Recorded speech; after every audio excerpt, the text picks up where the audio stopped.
Welcome to Be Positive classes. Good morning प्यारे साथियों। आप लोगों के लिए जो आपका टॉपिक रहेगा वो रहेगा आज का अखंडित बारंबारता सारणी, क्योंकि खंडित हमने पहले वाले क्लास में पढ़ लिया था। ठीक है, आज जो अखंडित बारंबारता सारणी रहेगी इसको हम बोलते हैं कंटिन्यूअस फ्रीक्वेंसी टेबल बोल सकते हो। ठीक है, तो कौन सी अखंडित बारंबारता सारणी। अब देखो यहाँ पर अखंडित बारंबारता सारणी किस प्रकार आपको बनानी है, मतलब लगातार बनानी है आपको। जैसे मैंने एग्जांपल दिया था आपको कि जैसे 1 से 2, 2 से 3, 3 से 4, तो इस प्रकार से कंटिन्यूअस रखना है। इसको क्या करना है, कंटिन्यूअस रखना है। इसके बीच में किसी प्रकार का कोई गैप नहीं देना है आप लोगों को। ठीक है, अब देखो यहाँ पर कुछ समस्याएं आती है, तो इस सारणी को बनाने के लिए हमारे पास क्या आती है, समस्याएं आती है। जैसे समस्याएं कैसी कि वर्गों का मध्यमान कौन सा होगा, वर्गों का मध्यमान कौन सा होगा, वर्गों की संख्या कैसे निकाल सकते हैं, और वर्गों का मध्यमान कौन सा होगा। ठीक है, और वर्गों का अंतराल कितना होगा, ये सारी चीज़ें हमें यहाँ पर निकालने सीखनी होगी, तभी हम क्या कर सकते हैं, अखंडित बारंबारता सारणी के बारे में पूर्ण रूप से जान पाएंगे। तो यहाँ पर आपको देखना है, यदि हमारे पास क्या है, अन्वेषणों की संख्या, अन्वेषणों की संख्या 1000 से अधिक है, 1000 से अधिक है, या फिर आप कह सकते हो 1000 हो तो स्टर्ज के नियम के अनुसार, स्टर्ज के नियम के अनुसार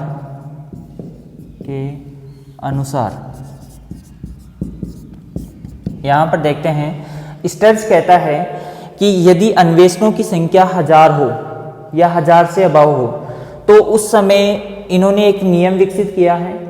और नियम क्या है, ये नियम इस प्रकार से है कि जो वर्ग है उनकी संख्या निकालने का नियम है। तो वर्गों की संख्या इक्वल, यहां पर वर्गों की संख्या कैसे निकाल सकते हैं, देखो स्टर्ज का नियम क्या कहता है, 1 + 3.32 प्लस, या फिर यहां पर आएगा मल्टीप्लाई log n। ठीक है, तो यहां पर देखो वर्गों की संख्या इक्वल क्या हो जाएगा, 1 प्लस आपका क्या हो जाएगा यहाँ पर 3.32 इंटू log n। ठीक है, और यहाँ पर log n है, n का मान क्या हो जाएगा आपका, जो यहाँ पर आपकी संख्या दी जाएगी। अब संख्या कितनी दी जा रही है, 1000 दी जा रही है, 2000 दी जा रही है, 2500 दी जा रही है, 5000 दी जा रही है, जो भी है। तो 1000 अन्वेषणों की संख्या, मतलब जैसे हम मानते हैं, जैसे सारणी बनाते हैं, तो यहाँ पर आपको क्या करना है कि जैसे 1 से 10, 10 से 20, 20 से 30, तो इस प्रकार की सारणी है। ठीक है, या 0 से आएगा यहाँ पर, 0 से 10, 10 से 20, 20 से 30, तो इस प्रकार से। तो ये तो हो गई, चलो मान लो छोटे रूप पर, मान लो बड़े रूप पर आ जाए तो उसके अंदर वर्गों की संख्या कैसे निकाल सकते हैं। तो यहाँ पर आपको क्या करना है, इस प्रकार का ये नियम है, इसके अनुसार आपको क्या करना है, वर्गों की संख्या निकालनी है। तो वर्गों की संख्या, और वर्गों की संख्या को यहाँ पर c से दर्शाया जाता है, तो 1 + 3.232 और log और n बड़ा आएगा, यहाँ पे छोटा नहीं आएगा, n बड़ा आएगा। ठीक है, तो ये हो जाएगा इस प्रकार से। अब आपको क्या करना है, 1000 दे रखा है अन्वेषणों की संख्या, तो n इक्वल दे रखा है 1000, तो मान रख दो 1000 यहाँ पर, n इक्वल वहाँ पे मैंने रख दिया, n इक्वल क्या है, 1000 है। तो c इक्वल क्या हो जाएगा, 1 + 3.32 और log और 1000, n का मान रख दिया हमने, n का मान रख दिया यहाँ पर। अब यहाँ पर आप लिख सकते हो, क्योंकि यहाँ पर log 1000 इक्वल क्या होता है, 3 होता है। log 1000 इक्वल क्या होता है, 3 होता है। log 1000 का मान कितना होगा, 3 होगा। यदि यहाँ पर 2000 होगा तो 6 हो जाएगा, इस प्रकार से। तो यहाँ पर इस प्रकार से आगे देखते हैं, इसको सोल्व करो। 1 प्लस यहाँ पर प्लस आ गया और इसको कोष्टक में ले लेते हैं, क्योंकि ये मल्टीप्लाई में आपको पता है कोई भी चिन्ह नहीं होता है तो वहाँ पर मल्टीप्लाई होता है। तो 3.32 मल्टीप्लाई यहाँ पर आ जाता है कितना, log 1000 का मान 3 आ जाएगा यहाँ पर, तो ये हो जाएगा यहाँ पर। तो c इक्वल क्या हो जाएगा 1 प्लस इसको मल्टीप्लाई करते हैं तो 9.96 आ जाता है। 3 3 जा 9, 3 2 जा 6 और 3 3 जा 9, 3 3 जा 9 हो जाएगा यहाँ पर। 3 दूना 6 और 3 तिया 9 और 3 तिया 9 हो जाएगा, ठीक है। और 1 प्लस करेंगे तो 10.96 आ जाएगा इसका, ठीक है, 96 आ जाएगा, ठीक है। मैं देख लेता हूँ एक बार, दिख रहा है नहीं दिख रहा है, ठीक है, नहीं दिख रहा है ये। इसका मान यहाँ पर लिख देता हूँ मैं, 10.96 आ जाएगा। अब आप जब 96 आ रहा है यहाँ पर, 9 10 के पास है या 10 से दूर है, तो 10 से पास है, तो यहाँ पर हम इसको मान को क्या कर लेते हैं, यहाँ पर लिख दो वर्गों की संख्या। वर्गों की संख्या बराबर, आपसे छोटा क्वेश्चन निकलवा सकता है इस प्रकार से, वो अन्वेषणों की संख्या दे देगा, किस नियम के अनुसार ये पूछ सकता है, स्टर्ज के नियम के अनुसार। और यहाँ पर इसका जो सूत्र है, स्टर्ज का जो सूत्र है वो भी आपसे यहाँ पे पूछ सकता है, वर्गों की संख्या का सूत्र भी पूछ सकता है। तो यहाँ पर 3.32 मल्टीप्लाई log n होता है, और यहाँ पर इसका क्या हो जाएगा, वर्गों की संख्या इक्वल क्या हो जाएगा, यहाँ पर 11 हो जाएगा, क्योंकि 10.96 आ रहा है तो 96 किसके पास है, 10 के पास है, तो मतलब 100 के पास है, तो 100 कर देंगे, तो 100 करेंगे तो इसका 1 आ जाएगा इधर, और यहाँ पर 11 हो जाएगा इसका मान, ठीक है। तो ये क्या आ गई, वर्गों की संख्या आ गई। किसकी संख्या आ गई रे, वर्गों की संख्या आ गई। वर्गों की संख्या कितनी, 11 होती है, ठीक है। अब हम देखते हैं कि वर्ग विस्तार। अब वर्ग विस्तार, जैसे मान लो आपका वर्ग विस्तार है, जैसे क्वेश्चन दे दिया जाए आपको कि 30 से 80 किलोग्राम भार के कुछ मान दे दे आपको, ठीक है। इसको नोट डाउन कर लीजिए जल्दी से, और जो भी मैं क्वेश्चन पूछूं उसका आंसर देना पड़ेगा आपको, क्योंकि मुझे कैसे पता चलेगा कि आप क्लास ले रहे हो नहीं ले रहे हो।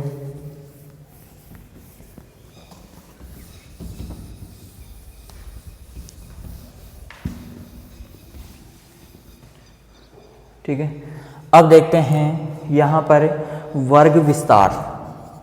वर्ग विस्तार, वर्ग का फैलाव कहाँ तक रहेगा, किस प्रकार से वर्ग का फैलाव रहता है। यहाँ पर यदि हम मान सकते हैं कि वर्ग का ऊपरी मान और निचला मान, यानी कि हमारे पास जैसे मान लो 30 से 80 ये मान दे दिया हमने, तो ये तो वर्ग का न्यूनतम मान हो गया, और ये वर्ग का क्या हो गया, अधिकतम मान हो गया। ये वर्ग का न्यूनतम हो गया और ये वर्ग का क्या हो गया, अधिकतम हो गया। तो यहाँ पर ये न्यूनतम, ये अधिकतम, ठीक है। अब मान लो आपको दे दे कि यहाँ पर वर्गों की संख्या है, वर्गों की संख्या, वर्ग विस्तार बताना है ना आपको, तो वर्गों की संख्या मान लो 5 दे दी, यहाँ पर कितनी दे दी, 5, कि आपको क्या करना है, 5 वर्ग बनाने हैं। क्या बनाने हैं, 5 वर्ग। देखो वर्गों का विस्तार दे दिया यहाँ पर, देखो 30 से 80 तक, 30 से 80 तक दे दिया, और वर्गों की संख्या कितनी हो गई, 5।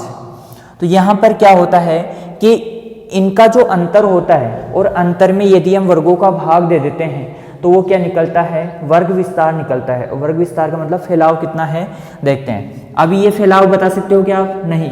यदि 30 से 80, फिर इसके बाद में 80 से कितना हो जाता है आगे, 8 और 5 13, 130, तो ये क्या है, वर्ग विस्तार है। तो ये क्या कहलाता है, वर्ग विस्तार। अब आपको क्या कर दिया कि इसके मध्य मध्य आपको क्या करना है, वर्गों की संख्या ज्ञात करनी है। संख्या तो आपको दे दी 5, और यहाँ पर फैलाव दे दिया इतना। अब वर्गों का विस्तार है वो देखना है आपको। तो वर्ग का देखो, वर्ग विस्तार का सूत्र होता है वर्ग, वर्ग नहीं, वर्ग, वर्ग करो, वर्ग विस्तार। वर्ग विस्तार बराबर क्या होता है, यहाँ पर अधिकतम मान, वर्ग का अधिकतम मान माइनस न्यूनतम मान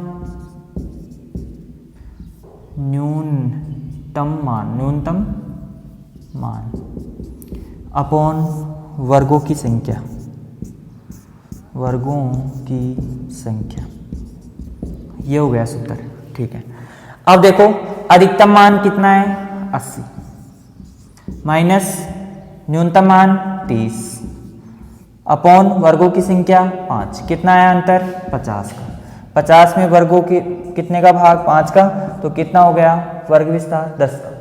अब वर्ग विस्तार 10 का हो गया, 10 का वर्ग विस्तार रखना है। अब देखो वर्गों की संख्या वर्ग लिखना है 30, 30 से 40, 10 हो गया ना इनके बीच अंतर, फिर 40 से फिर 50, 50 से 60, 60 से 70, 70 से 80,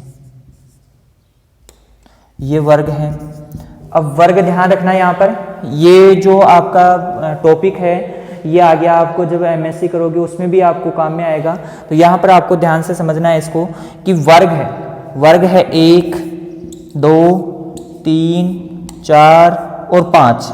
वर्ग कितने बने यहाँ पर 5 बने हैं। कितने बने वर्ग 5 बने हैं।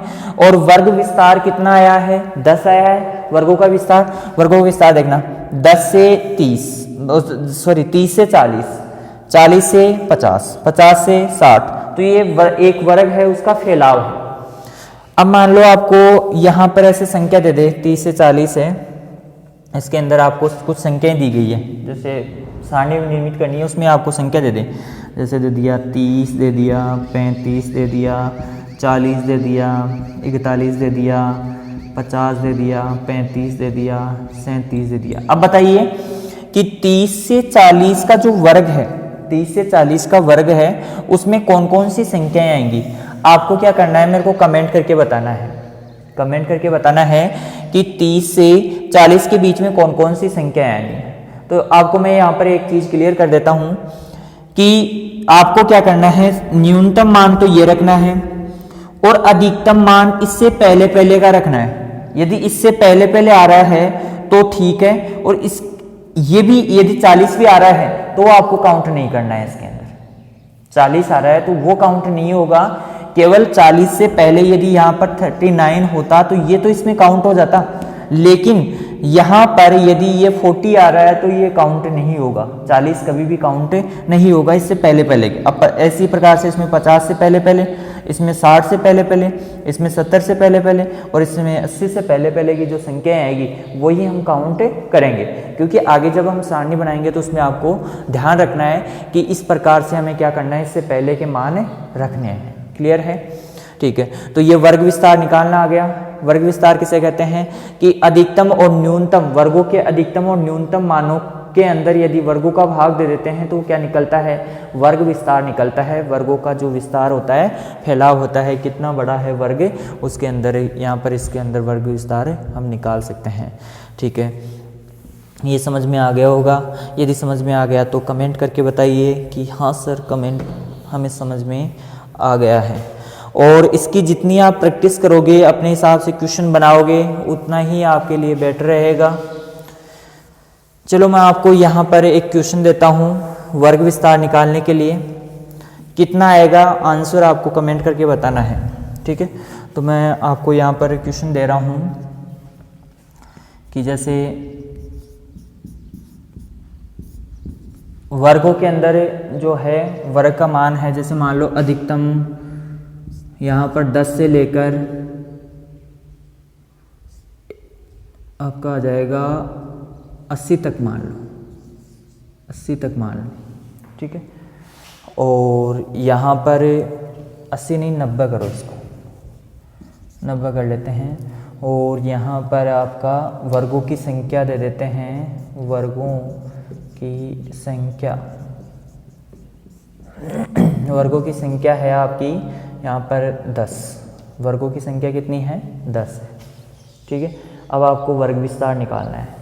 देखो फैलाव तो आपका अधिकतम और न्यूनतम मान ये हो जाएगा, अधिकतम मान ये हो जाएगा, वर्गों की संख्या यह है ही, और सूत्र में मान रखो और आंसर निकालो। ठीक है, ये क्वेश्चन है, इसका आंसर आपको कमेंट करके बताना है।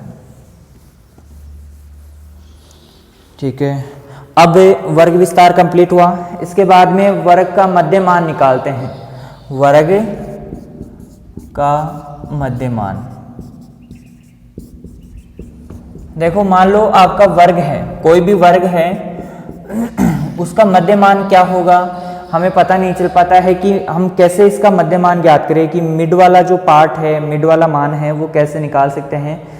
तो यहाँ पर यदि हम अधिकतम और न्यूनतम जो मान है, अधिकतम और मान लो न्यूनतम जो मान है इसके योग में यदि हम 2 का भाग दे देते हैं, इसको डिवाइडेशन 2 से कर देते हैं, तो ये क्या निकल आता है, इसका मध्यमान निकल आता है। देखो कैसे, जैसे इसका सूत्र होता है, मध्यमान का सूत्र यहाँ पर मैं लिख देता हूँ, अधिकतम मान वर्ग का और न्यूनतम मान अपॉन 2। तो ये क्या निकल आता है, आपका मध्यमान निकल आता है। जैसे मान लो आपका अधिकतम और न्यूनतम मान है, मान लो आपका 70-80 मान सकते हो या 80-90 मान सकते हो, कुछ भी मान सकते हो, 30-40 मान सकते हो, 20-25 मान सकते हो, कितना मान सकते हो। तो वर्ग का मध्यमान, अब वर्गों का नहीं कर रहा हूं मैं, वर्ग का मध्यमान कह रहा हूं। वर्ग का मतलब एक वर्ग 10 से 20 हो सकता है, 30 से 40 हो सकता है, 20 से 30 हो सकता है, कोई सा भी एक वर्ग ले लो यहाँ पर। अब मान लो ये ले लिया आपने, ये मान लो ये ले लिया, तो ये ले लिया आपने। चलो यहाँ पर हम लिख लेते हैं अधिकतम मान 40 प्लस न्यूनतम मान 30 अपॉन 2। तो यहाँ पर 30 और 40 कितने हो गए, 70, और यहाँ पर कितना हो गया 2, तो यहाँ पर अपॉन 35 आ जाएगा इसका आंसर। तो इसका मध्यमान क्या जाएगा, 35। कोई भी वर्ग है उसका मध्यमान कैसे निकालते हैं, तो इस प्रकार इसका मध्यमान निकाला जाता है। ठीक है, तो यहाँ पर अधिकतम मान प्लस न्यूनतम मान अपॉन 2, तो वर्ग का मध्यमान आ जाएगा। क्या जाएगा, वर्ग का मध्यमान। अब मैं यहाँ पर आपको क्वेश्चन दे रहा हूँ 2-3, उनके आपको आंसर देने हैं कमेंट करके। सूत्र आपको याद रखने हैं कि मध्यमान का कौन सा होगा, वर्ग विस्तार का कौन सा होगा। ठीक है, तो इस प्रकार से आपका जो वर्ग का मध्यमान है, इसका जो क्वेश्चन है, जैसे मान लो आपका 50 से 60, एक तो ये है इसका मध्यमान निकालना है, 70 से 80 है, एक है 150 से 160 है। इन तीनों का क्या करना है, मध्यमान निकालना है आपको। और एक और दे देता हूँ मैं, 120 से 160, इनका सबका क्या करना है, मध्यमान निकालना है। क्या निकालना है, मध्यमान। कैसे निकालोगे ये आपके ऊपर निर्भर करता है कि कैसे निकालोगे आप इसका मध्यमान। ठीक है, तो ये हो गया आपका मध्यमान की बात। ठीक है, इसके बाद में यदि यहाँ पर कोई भी ऐसे क्वेश्चन आ जाए तो उसके लिए टेबल कैसे निर्मित करेंगे। टेबल बनाने का वीडियो हम कल अपलोड करेंगे। ठीक है, कल आएगा आपके लिए। और आज के लिए इतना ही। वीडियो को ज़्यादा से ज़्यादा लाइक कीजिए, शेयर कीजिए और सब्सक्राइब कीजिए, और वीडियो को हमेशा पूरा देखा करें। ठीक है।